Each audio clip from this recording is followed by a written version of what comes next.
আগুনের সূত্রপাতটা কিসের থেকে আসছে? সেটা তো দেখলাম কম্পিউটার রুমে, ওখানে অনেকগুলি পেপার আছে এদের, পেপারের জন্য মনে হয় ওখান থেকে কম্পিউটারের কোনো একটা সমস্যা হওয়ার কারণে এই সমস্যাটা হয়েছে। ক্ষয়ক্ষতির পরিমাণ তো এখনো বলা যাবে না, ওখানে অন্ধকার ধোঁয়ার জন্য আমরা তেমন কিছু বলতে পারি না। আগুনটা হচ্ছে ইলেকট্রিক শর্ট সার্কিট থেকে লাগছে। আমরা সময় মতো টাইমলি আমরা খবর পাওয়ার পর ঘটনাস্থলে আসি এবং খুব দ্রুত রিকভার করি। যেহেতু ইলেকট্রিক শর্ট সার্কিট এবং প্লাস্টিকের বিভিন্ন জিনিসপত্র ছিল, এগুলো পোড়াতে ধোঁয়া চারদিকে ছড়িয়ে গেছে, সেজন্য মানুষের মনে একটু আতঙ্ক সৃষ্টি হয়েছিল। আর চারদিকে তো আপনারা জানেন এখন আগুনের একটা মহোৎসবের মতো শুরু হয়েছে।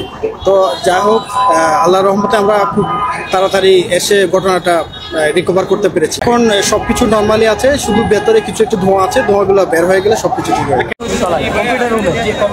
আচ্ছা, কখন নাগাদ এটা সূত্রপাত? 20 মিনিট আগে। 20 মিনিট আগে। জি জি।